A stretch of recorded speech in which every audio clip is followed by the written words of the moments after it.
Good evening. It is February the 11th, 2025, out here on my lanai. And as you see, Jonathan is with us. It's and where on are here. we, sis? We are in Hudson, Florida, And you have on come, my lanai. And you have come here for the last 6 months because you had I a bit of a disturbance in your previous location. Yes, I moved here in October after Helene took our home in Newport Richey.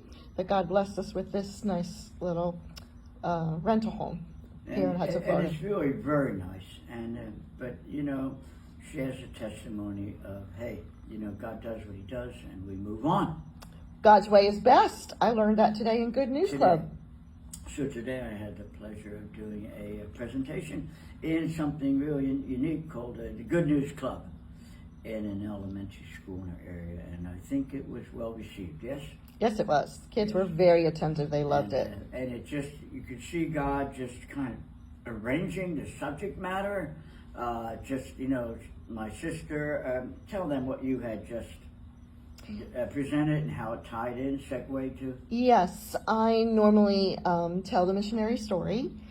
And our next missionary that we're going to be talking about worked in the Philippines as missionaries. And so it was not a coincidence that my brother John here was here during club time that had spent several years as a missionary in the Philippines, so he could come with me and tell the children all about his adventures there. And the lesson was about Israel having to conquer these alien enemy nations, and how they had to be soldiers. And so I was able to connect that also because I could show the video from my work in the Philippines and teaching music there, the Christian songs, and then was able to connect it to the lesson about Israel having to be strong and having to be soldiers. And we did a very fun thing with the children, doing in the Lord's Army and having them parade around. That was something unique, right? It was very fun. They enjoyed that very much. And they loved acting out the five activities in that song. What are they, Lois?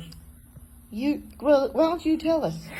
and dramatize it. So we march in the infantry, we ride in the cavalry, we shoot the artillery, we zoom in the enemy, and number 5, and we are in the Lord's Army. Yes, and sir. I think almost every child participated in a long line.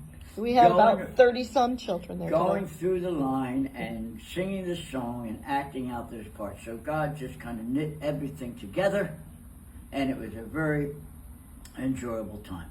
So I'm here after 6 months in Nicaragua, and looking by God's grace to go back in just a few days, and holding our breath that we get actually a letter of approval, which I don't know is necessary, but that would be nice to have on hand as well. We got a big case of goods today at Walmart, of food and things, and a special piece of luggage to go with it. And I'm praying that God allows us and opens the door for me to be able to take that through and share all those special treats. I got things in there the kids have never seen.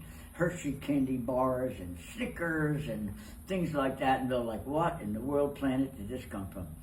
And it's a little bit like I had opportunity to do when I was volunteering in the migrant camps.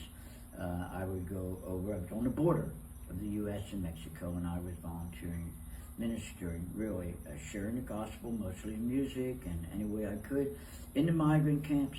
And I would go over to America, and I would load up with food that many of them had never known. It was like bringing fruits and gifts from where the Israelites trying to conquer this promised land, and the spies came back and said it's flowing with milk and honey. And so it was a little bit like that. I'd go to America, I'd load up my van with all kinds of things and bring them through, and they're like, look, here are fruits from the promised land that you are trying and praying to get to. And of course we are, speaking of which, we're in a very difficult time for those that have come here wanting to live in this promised land. And America is like not really open to it. It's a bit overwhelming, but nevertheless, we won't go there. And anyway, I'm looking forward to it. My sister's waving to me, and maybe she's doing a countdown, and I don't know why that is. I am not doing a countdown, but I thought it would be interesting to show them your shirt, and because the children pointed that out today. Okay, so I said, this is my school shirt, Johnny's Christian School, Chinoteca, Nicaragua. I like this shirt. I'm very proud of it. That God has given me this little school, and I just pray He preserves it. I can continue to be a blessing to them.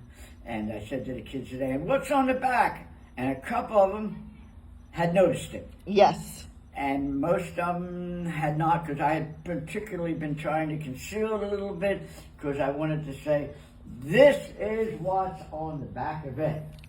Yes, I love Jesus. And one of the children just shouted it out immediately. Woo, really? I missed it. Yes, she goes, I love Jesus. Is what. Woo, and so they all unanimously agreed. Yes. That that's what they were about. Yes.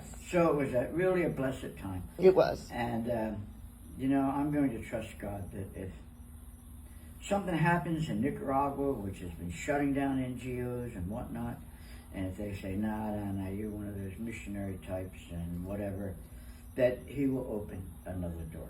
Yes. I must believe that. When one door closes, another one opens. Trust Him that I'm submissive and in the leading of His Spirit, and regardless of my weaknesses and failures, that His forgiveness and love and that I'm His, and that He is using me in spite of myself. Because what did we learn today? God's way is best. And so, amen. There's my little presentation I felt led to give this evening. And thank you, my dear sister Lois, for participating in this. Blessings to you all. Have a good night. You too.